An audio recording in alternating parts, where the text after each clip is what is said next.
And then while I was in the military, you acquire debt because no one talks to you about money. And at one point, I just realized that I just wasn't having fun anymore. And so I said, hey, can we do early separation? I needed to pay off my debt. So I was at about $60,000 worth of debt. I moved into real estate. I didn't really have a big sphere of influence. I didn't have an SOI. I didn't have many friends or family who were trying to purchase. And so it was to attracting strangers, essentially. How do I get people who don't know me to want to buy or sell with me?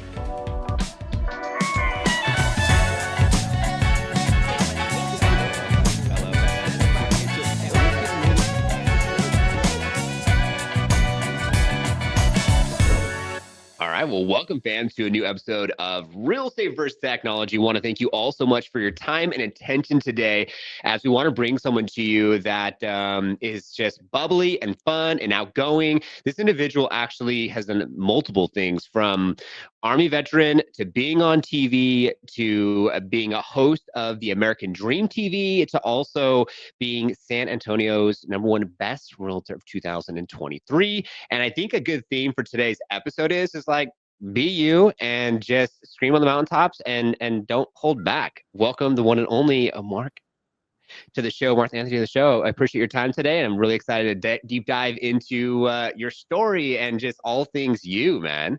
Yeah, thanks for having me. This is so much fun. I'm super excited to really just go and just dive right on into it. So I'm super excited to give some value to some folks and hopefully connect with folks after the show and everything else. Okay, so really quick, before we get into the story and the tech and all the things that our viewers and listeners can just take from today's episode, I want to know the influence behind just your style, your swag. Like, where do you get, like, you know what I'm saying, the influence from? Like, I try to, have my own little, like, whatever, but like, I just love that you just have multiple different looks and ways to present yourself. And like, where's the influence from that? Oh man, it's taken a very long time to get here. I mean, being in the military for 12 years, I felt like I didn't really have a real creative outlet. And so when I got out of the military, I had to relearn how to dress myself. Wearing uniform all day, every day, from the time you open your eyes until the time you go to bed, you only really had regular clothes to go out off post every once in a while. So now that I'm in the military and I'm really learning my style and everything that I really want to do. I mean, it's still evolving, but I'm kind of just having fun with things that things I wouldn't normally wear. I'm like, let's just try it and let's see how it goes. And we kind of roll with it. So some days I'll be in a classic tee, and other days I'm wearing a sparkling suit jacket. Like you just never know. I love that, man. I love that. And what has been some of the commentary, like what outfits or what type of, when you put things together has had, like, I don't know, could you say more or less compliments? Yeah, I think the louder the better, to be very honest. A lot of people, I think that they're scared to play with colors and they're scared to play with textures. And so when you really change things up by adding different colors and different textures to things, that's what really gets people's attention. They're like, whoa, that's really cool. And that's why I wear those big, vibrant things in a lot of my videos. It stands out. It gets a lot of people to just, whoa, let me focus in and zoom in on that. I love that, man. I love that. I usually bow tie suspender guy, and I'm right there with you for viewers and listeners out there. Like, I can relate, because the louder the better, and everything from vehicles to your clothes, because like you look around, everything's just like black and white and gray, and like it's so stuffy. Yeah. Right. So I'm like, let's just let it go. And like, so I don't know. I love that. I love that. That's awesome. But it's interesting to see the drastic contrast as well. Like, I can imagine uniforms, very strict, Army's this one way, and then you come out and you're like, no, like this is me. And I want to be different, and I want to be unique. And I also said, or not said, but seen, and congratulations, Young Professionals Network, women's fashion show, WCR. I was a part of that as well, getting into this industry on my end. So thanks for everything that you do to give back to the community and back to real estate, because I think that's what it's about, is like getting involved into our community in real estate. Doesn't matter what state you're in, get involved. And that's something that I'm also getting more involved here in Arizona, as I'm normally from the Bay Area of California. But let's get into your story, man. So you're coming from military, now you're in real estate. What was the catalyst and like that trigger for you to be like, yeah, let's do this real estate thing? I mean, I'm originally from San Diego, California. You kind of grow up amongst beautiful luxury. Oh my God. So growing up, that's really what I see, that's all that we really had around us. And I've always loved it, even before the $1 Million Listing, and even before all these popular TV shows that made real estate really popular. I've always been a kid. And so being in the military, that was really, at the time when I graduated high school, I was like, I don't really want to go to college right now. I'm a little burnt out. And to my surprise, going in the military, they still sent me to school. I went to everything else. So I was like, crap. Okay, I thought I wasn't going to go to school, but here we are. So medical training and all of that. And then while I was in the military, you acquire debt because no one talks to you about money. And at one point, I just realized that I just wasn't having fun anymore. And so I said, hey, can we do early separation? But I said I needed to pay off my debt. So I was at about $60,000 worth of debt. And I moved into real estate January 2020. Within 6 months, I paid off that 60 grand. Let's go. My savings account up, and I said, December 2021, that's it. And so December 22nd, 2021 is when I officially separated from the military. But I got licensed, like I mentioned, January. So I've kind of been moonlighting, doing both. Hopped into real estate, decided to stay in San Antonio because the cost of living was pretty low. So I was able to afford the lifestyle I wanted to live while still helping people and making a difference in the community. And I kind of just bounced off of each next endeavor to really just catapult to the next thing. Wow, that's awesome. Yeah, San Diego is absolutely beautiful. Love it there. And it's so true. San Antonio in Texas is up and coming. It's booming. And that's what my wife and I did. We're in California. This is very expensive. Let's get out of here. Let's get somewhere where we can live from we're tri-level little condo to actually having a 6-bedroom house and having some land and having some space. And it was just such a contrast, but congratulations for getting out of debt at such a rapid pace within 6 months. That's amazing. And it's so true. Financial literacy isn't really there as far as, military or school and what have you. So it's awesome that you went to that point and got there. So when you're in real estate, you're going through the process, what was from 0 to 6 months to be able to pay off $60,000 of debt, you must have figured out some type of recipe for success that you have now duplicated. So is it just friends and family and reaching out to them, or did you figure out something that could get you out there so you can be able to bring in and work with buyers and sellers and serve families? How? Yeah, so that's a question that I get a lot. So as everyone knows, San Antonio was not where I wanted to end up being in. And because I stayed, I didn't really have a big sphere of influence. I didn't have an SOI. I didn't have many friends or family who were trying to purchase. And so my focus was to attracting strangers, essentially. How do I get people who don't know me to want to buy or sell with me? There's one key thing that a lot of people have to do, especially if they're moving to a new market or they're starting business in a market that they're not used to. They don't have friends, family, loved ones, they're starting from scratch. If you don't make this personal, people often, they don't stick to the plan. They're not consistent with it. And so I said, hey guys, look, hey, MarkAnthony, how are we going to do this? How are we going to attract people? And I've just always been someone who really cared about social media. Social media is a really big part of my life.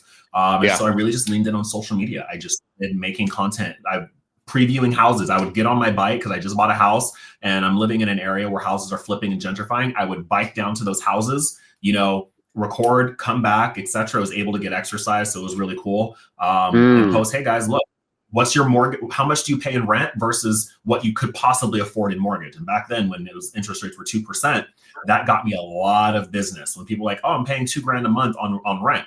Well, you could be a 3,000 square foot home here in San Antonio. Let's chat. So people would start selling their friends, and before you know it, that's when I really started to get a following and a movement with people. Wow. I love that. Yeah. I think social media is definitely something that is utilized, but I feel like the catalyst is just figuring out how you can have fun with it, be your true authentic self, not overanalyze followers or likes or who's connecting or following you. Just be you. And good for you for just going out in the community and just talking, introducing yourself and just seeing where it would go. And so when you started talking to people and getting out there, and if someone out there who's listening or viewing can start to imagine and conceptualize, okay, I'm on social media. Okay, cool. I'm gonna be my own true authentic self. I'm in a new area, or maybe I'm in an area that they're familiar with, but now I'm gonna go out, I'm gonna go take that bike. I'm gonna go out and speak with people. What was your approach? How did you approach that? And then what did you do to keep moving the conversation forward after maybe you met someone and it was a quick hello and a quick conversation to you want to follow on social media? Like, what did that look like so people can conceptualize and actually imagine like that process? I am a firm believer that compliments breaks all barriers. And Ooh. in a business of know, like, and trust, and you really Yes. want to trust, you start with a compliment. With anything. I love your hair. I love your, Mm. hey, your outfit looks really, really nice today, or any of that. Mm-hmm. And so once you start with that compliment, the Mm-hmm. conversation really begins to move forward. Yeah. And so when people are like, oh my gosh, thank you so much, that's when you kind of just lean into it. Or you find something that is common for both of you. Oh my gosh, I have this horse bracelet from Kendra Scott. If they're wearing something that has a horse, I'm like, oh my gosh, your shirt reminds me of my bracelet. And you start having that conversation. Oh, how long have you lived in San Antonio? Are you just visiting, etc.? And the Yeah. conversation naturally flows. And when you have, those quick 3-minute conversations, because most times I talk to people, I'm in a line at a Starbucks or something, like, oh my gosh, I'd Yeah. love to continue to connect. How do you connect? My Instagram is, if you find my Instagram, you can find everything else from me. So I always make sure I have my Instagram QR code ready to go. I love that. Yeah, Instagram is amazing. And I feel like individuals forget that there's so much to be had with that from the perspective of either what are you up to day in, day out. And I think also another cool thing people could do out there too, after the compliment, you meet someone, you want to take a selfie. Like, I feel like if someone, you just like bust it out, take a quick selfie, and it's just like, oh, what's your handle? And then you could like tag the person organically without even asking them, and they don't even know that. And it's funny, when we started the show, I was giving you compliments and I wasn't even thinking about that. I just kind of, it was just like, you check out your socials, see what you're doing. Like, and I'm gravitated to and also do like and am attracted to those that are different and unique and unapologetically them, because I could tell that like there is no holdback. There is no, I'm sure sometimes we all have a little bit self-limiting beliefs, things come up for us as we're human, but online in the way that you present yourself, you're screaming like, here I am. Yeah, exactly. You have to have that confidence as well. Like, to be able to carry a conversation with a random stranger can be very nerve-wracking. And that's Yeah. why I think for both sides, a compliment starts everything, because instantly someone will smile. And so when you see someone smile, that's your go ahead to continue. So even if you're super nervous, you're biting because you don't want to do it. If you start with a compliment and it's received, it's a equal front for both people. And it's wonderful. I love that. I love that. Yeah. So now you have them on social, you connected with them, you had that 3-minute conversation, you're at Starbucks, what have you. Does it organically unfold, or do you try to, depending on maybe key performance indications within the conversations, like give them a little touch, a little poke, a little keep the conversation going from compliments from the social media aspect? Like, how do you navigate that? Right. Because I know people out there could be listening to this being like, so what does he do? Like, what is that next? Like, I'm curious myself too. Upon all new like in-person connections, I will always send them a DM. Okay. It'll always be, hey Norman, it was so great seeing you at Bakery Lorraine this morning for breakfast. I love that horse shirt that you were wearing, because it matches with my bracelet. I'm so happy that we connected. Let's catch up sometime. And the second they DM back, that tells Instagram that that person is interested in seeing your content a little bit more. So when I push out my content, I'm going to be on top of your feed. I'm going to be in your story. I'm going to be on your feed and everything else. And so that's why, because the second they DM me back, it teaches their algorithm that they want to see me. Ooh, I love that. You know what it reminds me of, and anyone out there can relate to this, definitely give me some feedback. Comment below if you relate to this, is when you go to events. You go to an event and you'll be just around a bunch of new people and you're networking and whatever, whether you're at EXPCon or what it could be, Tony Robbins, whatever. And then next thing you know, like you start to see all the people pop up in your feed that you either were talking to or whatever else. And so you almost get in closer proximity to those individuals.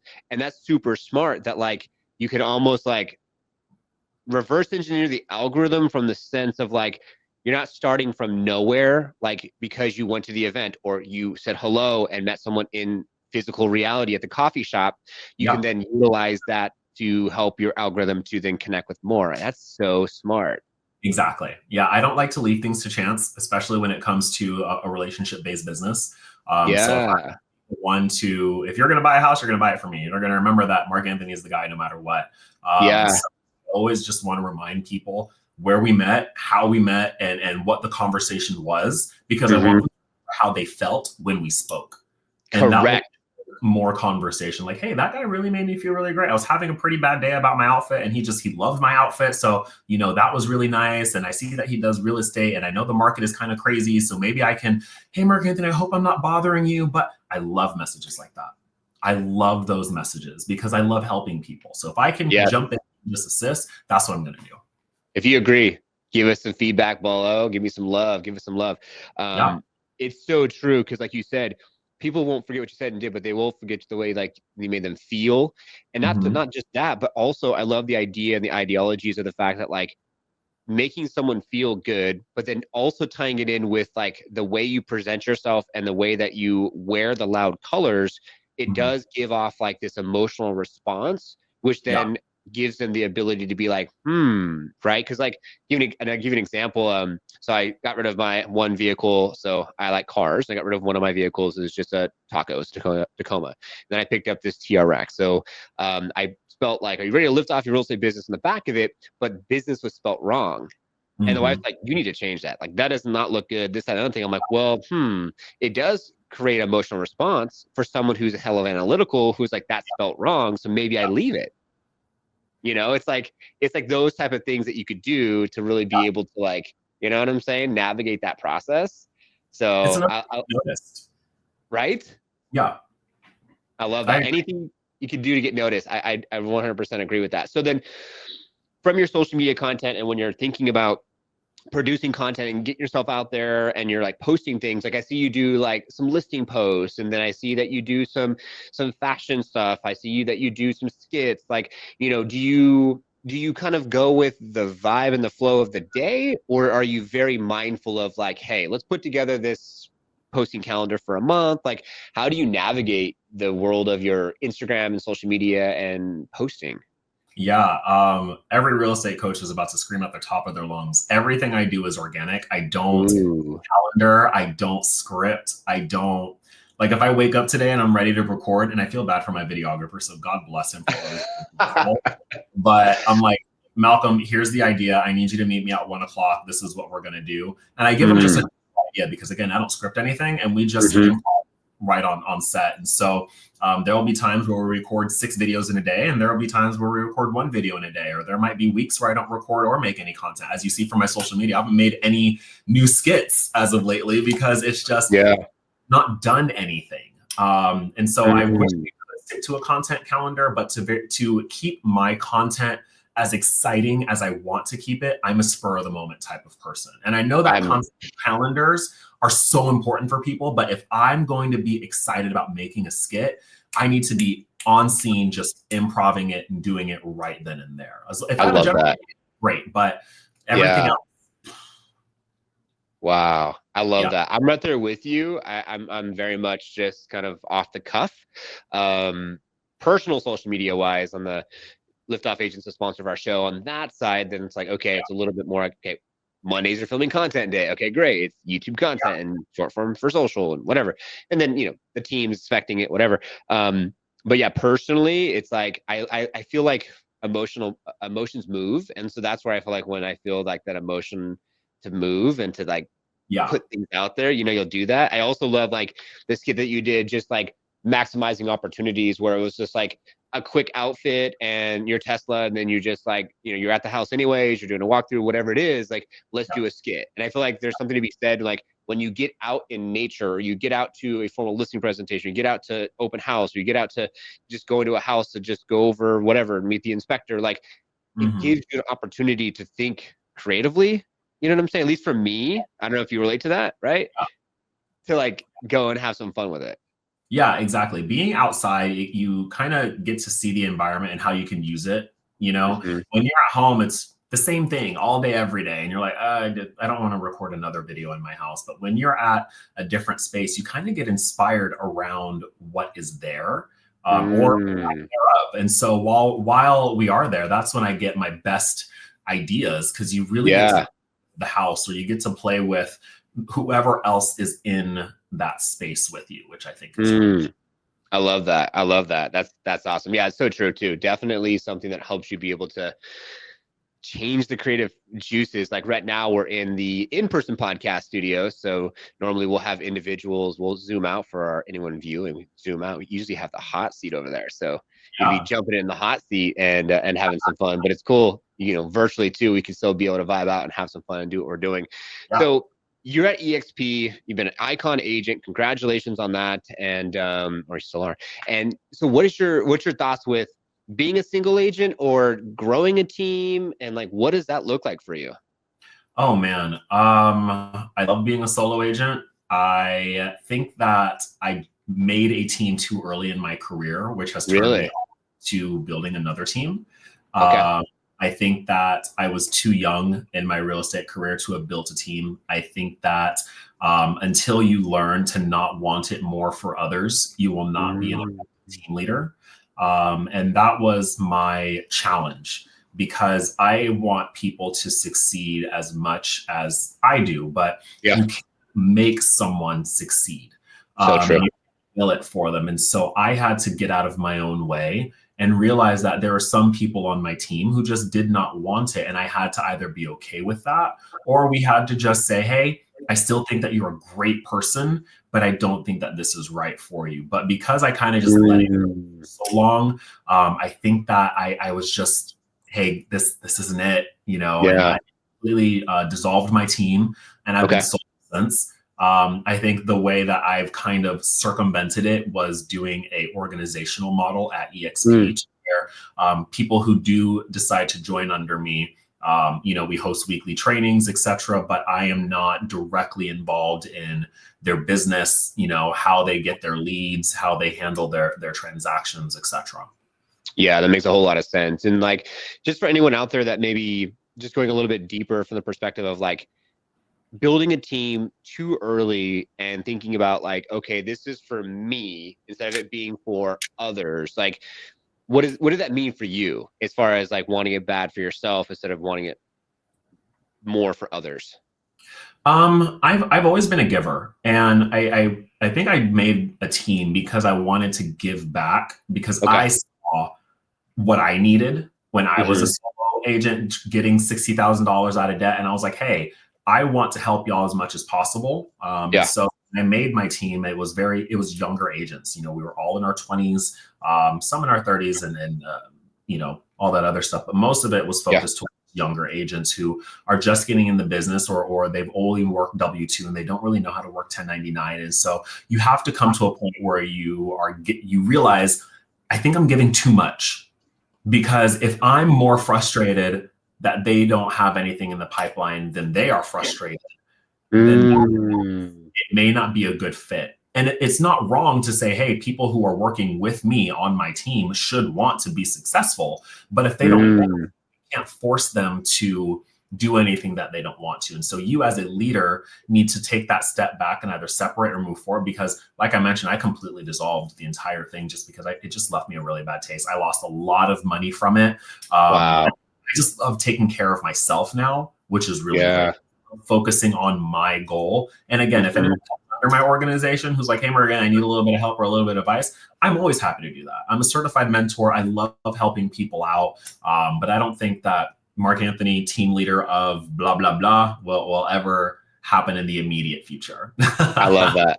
I love that. No, it makes a lot of sense. And I think whoever's viewing and listening out there, it's like, you got to take care of self first. And where attention goes, energy flows. So when your attention is flowing in that negative energy, a sense, because like they're starving and their success is your success and you want them to see them successful, it's like, oh my God. And like we've talked to a lot of individuals on the show that do that. Like they build their team, they get out of production, they're bending over backwards for this other individual. And then it turns into like kind of an anchor. And it's like just being dragged down instead of being able to be lifted up. And so anyone who's viewing and listening can join. It sounds like maybe like you're downline and you do give some support from that perspective.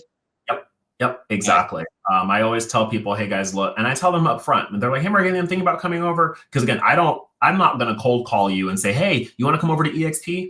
You either see me on social media or we work a transaction together, and they're like, hey, I think that what you are and everything you do is really cool. I'd love to come over. And I tell them up front, hey, when you come into my organization, this is what you're going to get. This is what you're not going to get from me. So if that's cool with you, great. Because I am a very transparent, black and white, firm believer that everyone should know what they're getting into before they get into it. I love that.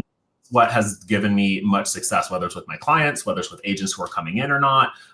So transparency is just the best way for it all. I agree. I think out there, if you agree out there, transparency is the best policy, just from the perspective of like setting good expectations. I feel like so many individuals set expectations or don't set expectations, and they wonder why this happened to me or that happened to me, instead of setting the expectations and understanding that, like, why did this happen for me for a reason?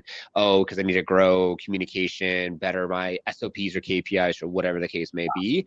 So I love that. So let's go a little bit deeper into your business specifically. Icon Agent is something that it's just you don't just get it. Like, how does anyone become, first off, anyone that's thinking about EXP, now they're watching the episode and they're thinking, oh my God, maybe I want to join MarkAnthony Downline. What happens, and like how much do you have to put in to get to Icon? And then what happens when you're a part of the organization, so people have a concept of that? Yeah. So first you have to sell your soul. No, I'm totally kidding. So first you have to it's a $16,000 cap. So out of your 80-20 split, until you get to 16,000, you're on 80-20, then you're on 100% commission.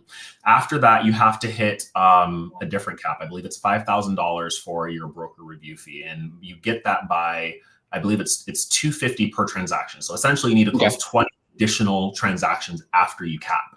So once you do that, you qualify for Icon. It sounds a whole lot easier than what I think, because 20 transactions after capping is a lot. Sometimes people 10 transactions to cap, and for many that might be what they do in a year, and there's nothing wrong with that.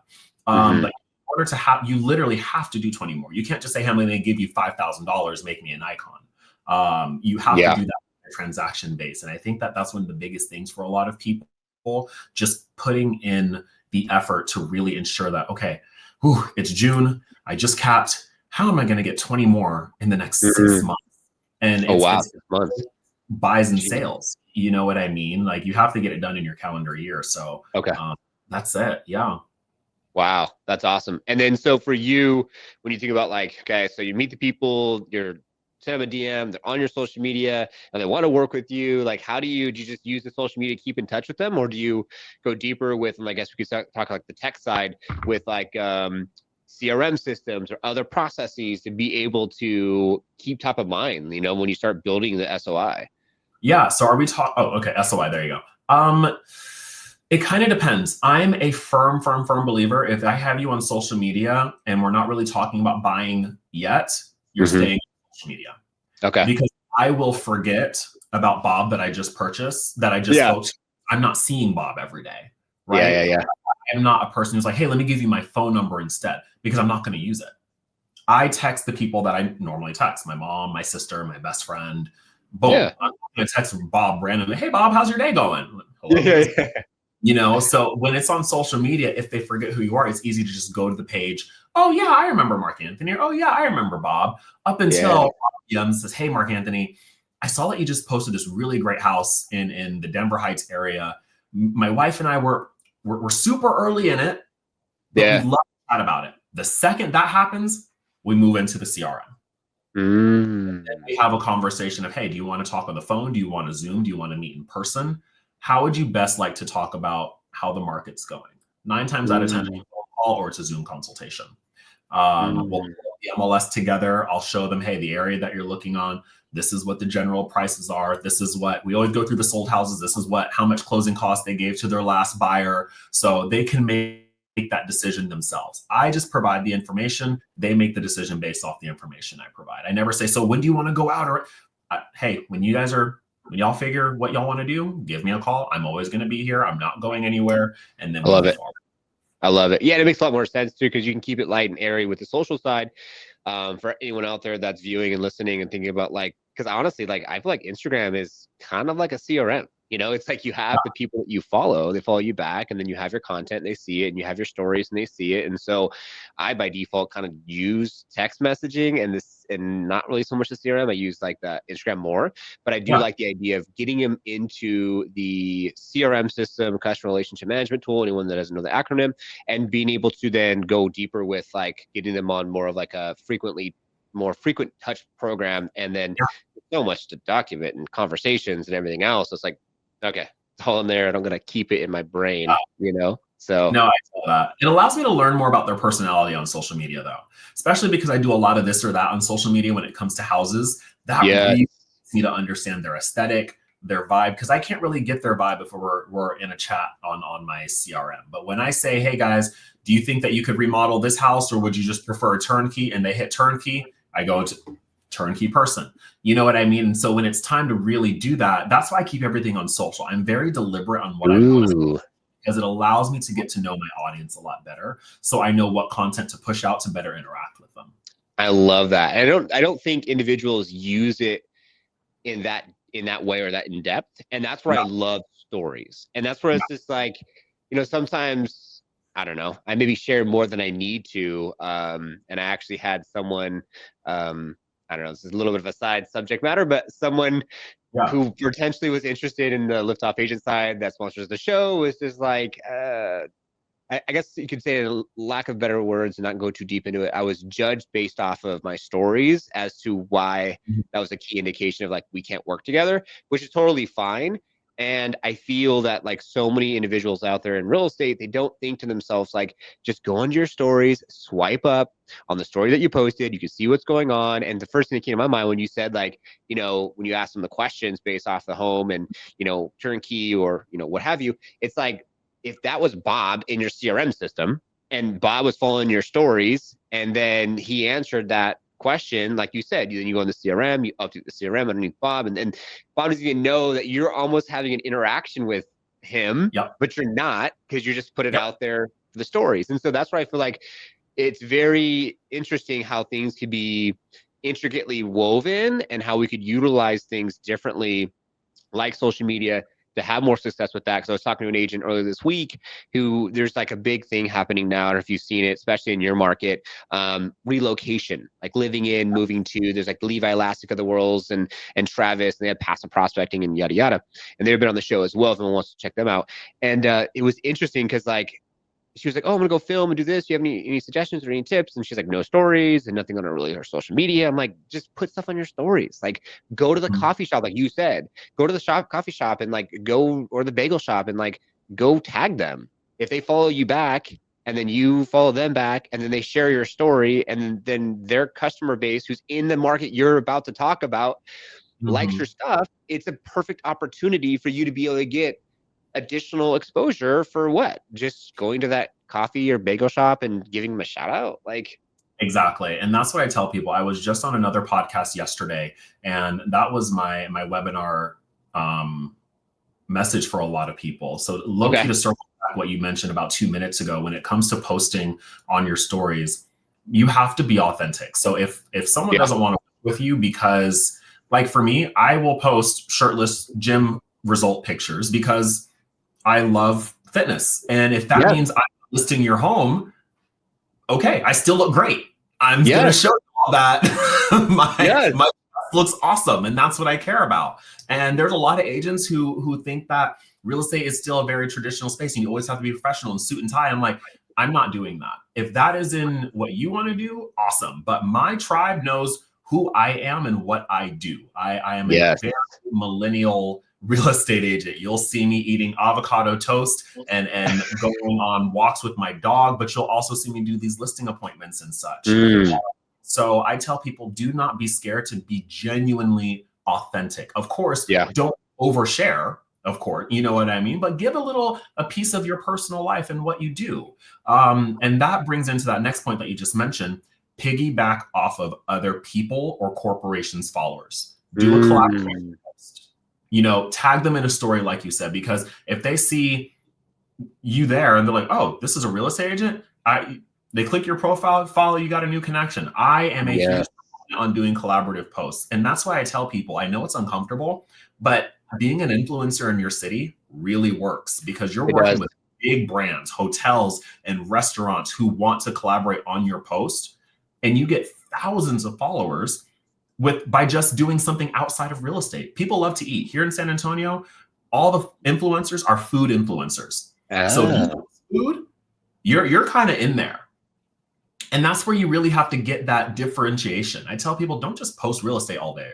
We don't care yes. about the goals. We don't care about the just listeds. People know you can do your job. They need to know they can connect with you. And if you Yes. do pickleball, you better post that you love to do pickleball.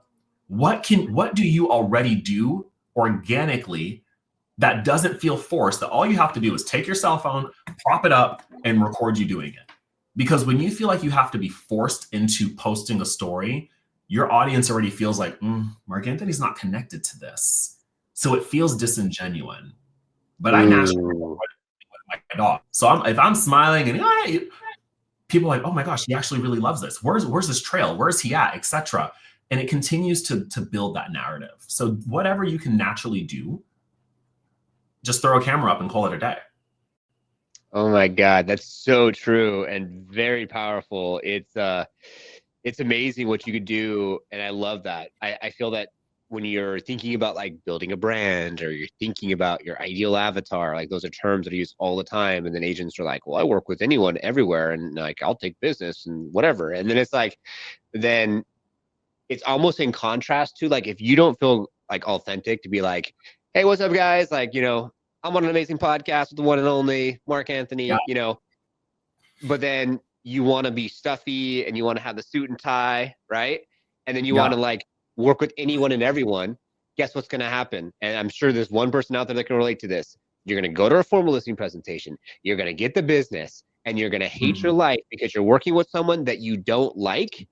And that person is maybe overextending or reaching out to you in the evening super late because you didn't set the boundaries. And then you're literally going to be living your nightmare because you're trying to get a transaction closed because you have bills to pay, but you could have just been you and like took your shirt off because of the gym and you looked amazing and posted that, or picked up your phone and then just were your true authentic self and just put yourself out there from a perspective. Like being uncomfortable, I feel like on camera is one thing, but being uncomfortable in a situation where you don't connect with the person because you have obligations of paying for whatever, that sucks.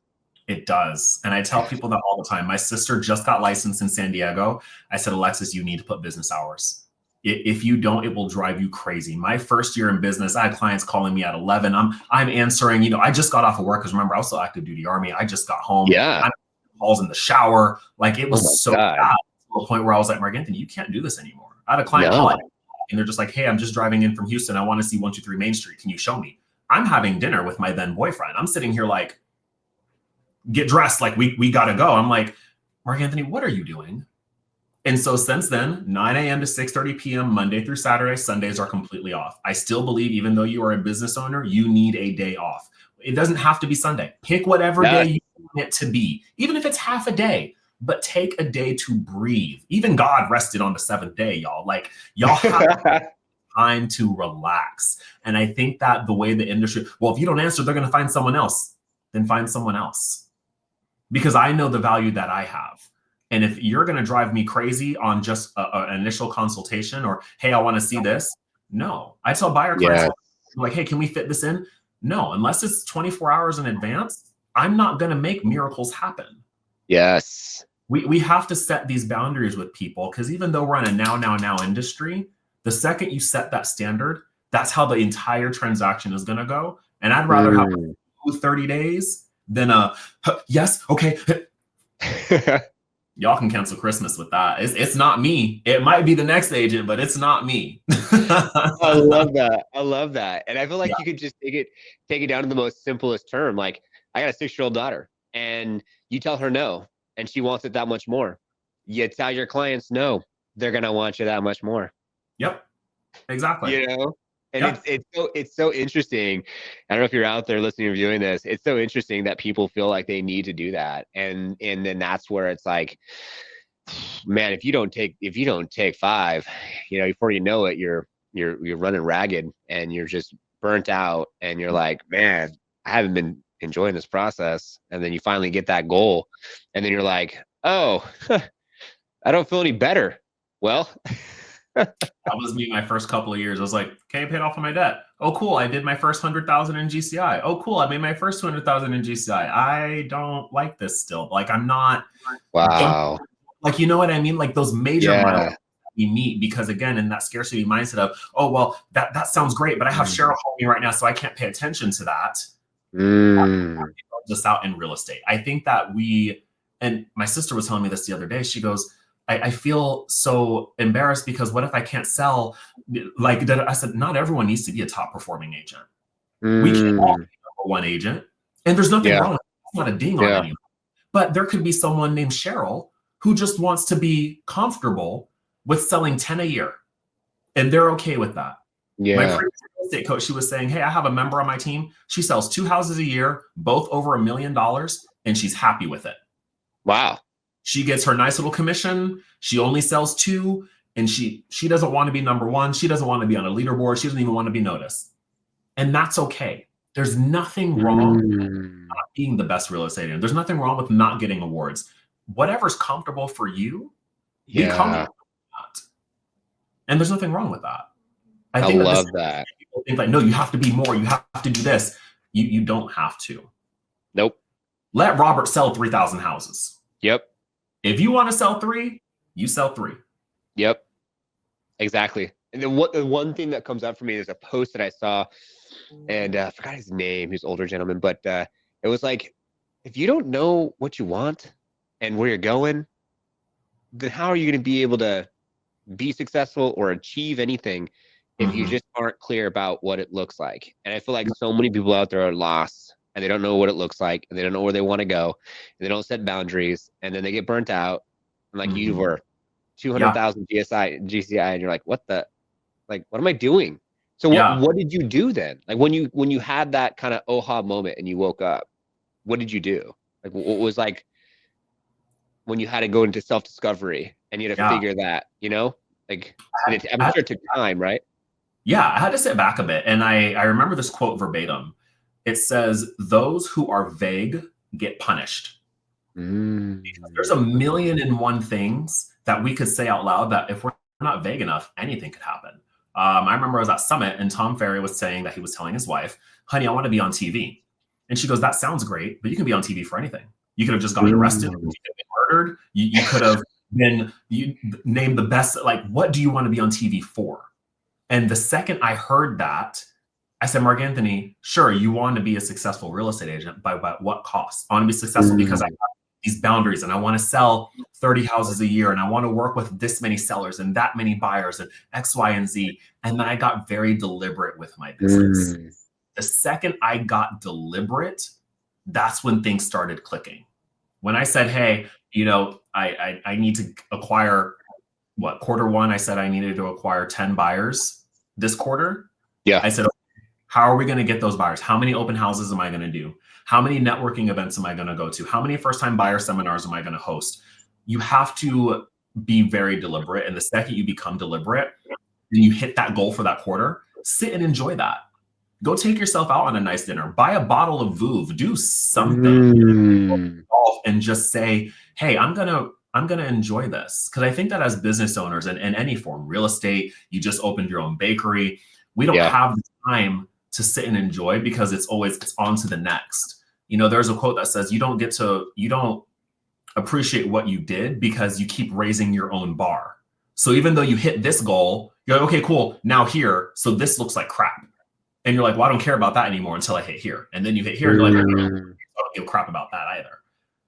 There's nothing wrong with enjoying what you've done and embracing the labor. This industry is very hard on that. It's very hard on that. It is. I 100% agree. And I'm as we unravel our podcast, viewers and listeners out there, like we just met. And this is organic, and I'm loving where this is headed because now I'm like, this is gonna be the title of the episode.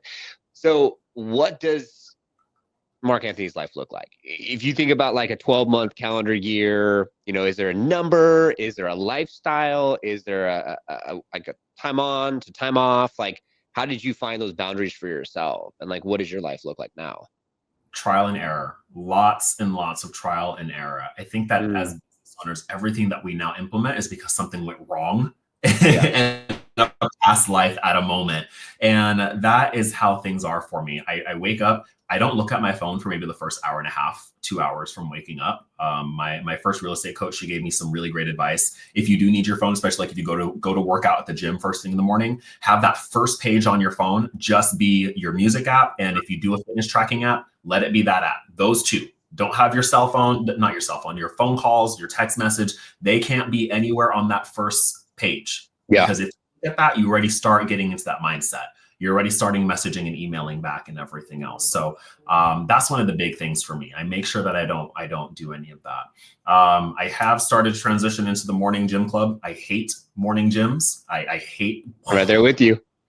I used to be a midday type person. 11 a.m. I'm like, all right, cool. I'll go to the gym.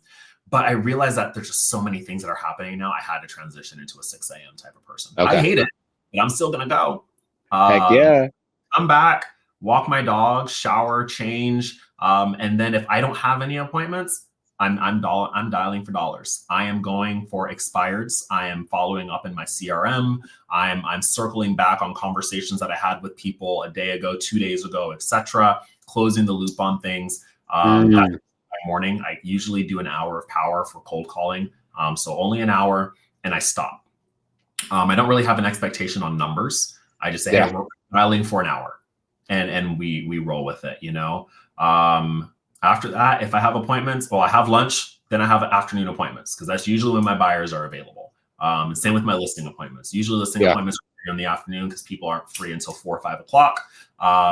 After that, come home, maybe do some yoga, go to Pilates, do something, make some dinner, walk these crazy boys again, and then look at my calendar for the next day. There's nothing worse than waking up and realizing, oh my gosh, I have a podcast at 11 a.m. I have no idea what I'm going to wear, what I'm going to do. Then you're trying to rearrange everything because you don't know what's happening. And then we kind of roll. Of course, things organically move and change if we have a closing or a final walkthrough, etc. But my days are pretty scheduled. The morning routine is something that cannot change for me at all.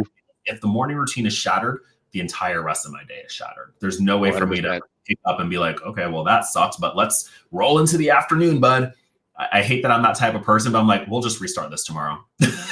I'm right there with you, man. I'm right there with you. I love the morning. I love like 3 hours of just like getting started, getting the day going, and just having time for yourself. And like, I'm right there with you. Like after like getting married and having a daughter and then having like responsibilities and then, you know, going out to dinner or whatever, it's like, it's hard to go to the gym in the evening, right? It's like, you need that time for other people now.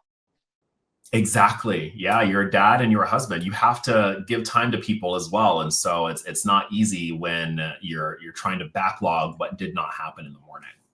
Yeah, 100%. I love that. So whoever's viewing and listening out there, what does your routine look like? And maybe this podcast can help give you some things to think about to dial in that routine, you know? And if you don't have one, start slow. You don't have to make an entire routine in a day.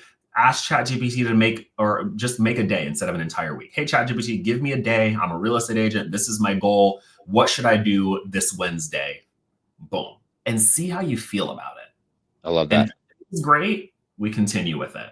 If it's not like life or death, roll with it. Roll with it. You never know.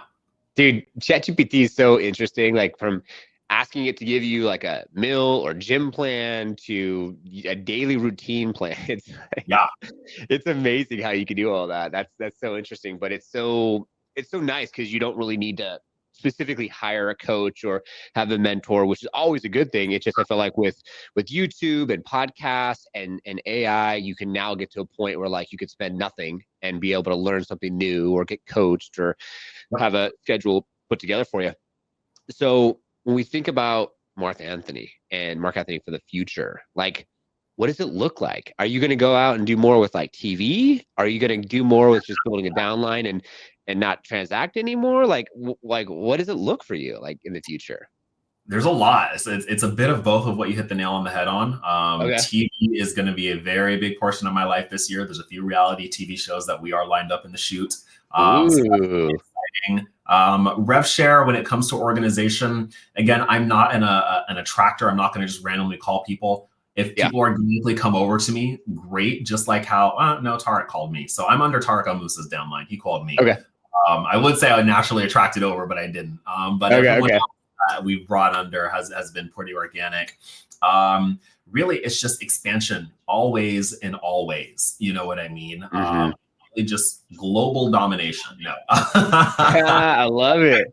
Love TV. It's a huge portion of my life. I love being on TV. I think it's just a lot of fun to really just showcase who I am and connect with like-minded people who kind of feel forgotten about or absent or any of that.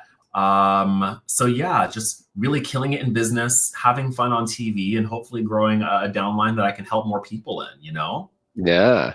I love that. I love that. Now, is reality TV, could we talk about earlier, like you want to be on TV, but like why, what do you want to be on TV known for? Is this going to be, I don't know if you can give us too much, but is this going to be more in the real estate world, or is this going to be in other industries, other segments? A bit of both. It is both. So there's a few series that we're looking at, and we're still in the final stages of interviewing. So I'm pretty excited about that. But I do love reality TV shows in the way of just showing that you don't have to be traditional to get it done. Granted, Selling Sunset and everything else has done very well at showing that, but I think that's the other extreme of it. I love my Selling Sunset girls, and I love my Selling the OC girls, but I think that's the other extreme of suit and tie, where it's like, are you really wearing that to a listing appointment? You know, I think that I'm a good healthy in between. And try, like, I love those girls. I love my $1 million listing people with the suit and ties. I love me Orion Serhant and everything else, but I think that I am a good median. Where I'll wear a sparkling suit, even it's not, you know, something traditional, but it still also isn't like a you know, so I just want to show people you can be successful while completely being yourself and not being an extreme one way or the other. I like that. Very, very well said, because I do feel like sometimes these reality TV shows, they like to be a little extreme, which I get, right? You know, you got to sell something, you know, loud and proud and all the things. But I hear you loud and clear, because there's something about, you can't take the swag from the person. You could just change the way that the swag is, I guess, presented. Yeah, exactly. Right? Yeah. I love that. I love it. Well, this has been phenomenal. We're about almost 52 minutes in. If you've enjoyed this episode, y'all, like, subscribe, hit that notification bell. You know, go follow this man. It's right there. You got it, at MarkAnthony Ball. And then thanks for Liftoff for sponsoring the show. If you don't know who they are, they're marketing support service for real estate. And as we get closer to ending our show, we like to have our guests be able to give a golden nugget, or, you know, you gave so much good information, but is there anything for the viewers and listeners you would like for them to take from this episode so they can apply to their business, like today, or maybe something that you want to promote? Just like we mentioned earlier, find what you naturally and organically do every single day, that you won't get nervous by putting a camera up to record you doing it, especially if you really want to attract more people and build more like and trust. I cannot say that enough. For people who are scared to get on camera, just do what you naturally do and put up a camera. It is so easy to show people what you're naturally already good at. And don't be afraid to put yourself out there, because at the end of the day, you'll never be criticized by somebody who's doing better than you. And I take with me when it comes to putting out my content. There are days where I'm super nervous about putting this out, but I know Ryan Serhant's not going to look at my story and be like, "What the heck is this guy doing?" I know that Jason Oppenheim's not going to be like, "What a crap video," because they're doing better than me. They don't worry about me. And so think about that when you make your content. The people that we think are judging us probably don't have the credentials to do so. So I say that with a smile on my face, and just saying, people want to see you succeed. We just have to move out of our own ways. Wow. So true. Be you. Unquestionably. Put yourself out there. I love that. And yeah, who cares, man? I mean, there's so many people that judge you for you wanting to follow your dreams. Yeah. Are they following theirs? I don't know. Who knows? Who knows? Well, this has been a pleasure, and it's always nice to be able to. Speaking of earlier, we talked about slowing down. Just slow down, have a conversation, no distractions, get to know one another. I'm sure I'm going to see you in the industry again, and I'm sure you're going to see us as well, because we have big goals as well as you. And this is an amazing industry with an amazing individuals. So, MarkAnthony, thank you so much for your time today. It has been a pleasure. Thank you so much for having me. This has been a ton of fun. I love just connecting with like-minded people and just really just chatting about business and having a good time with it. Amen, man, 100%. And thanks to our guests. Thanks to our guests, viewers, listeners. You guys and gals rock. Subscribe, like, notification bell. You know how to follow either of us, and maybe EXP, maybe a downline over here you can join. I don't know, but it's our intention for you to take things for episode, apply to your business, and more massive success. Thank you all so much for tuning in, and we'll see you all on the next one.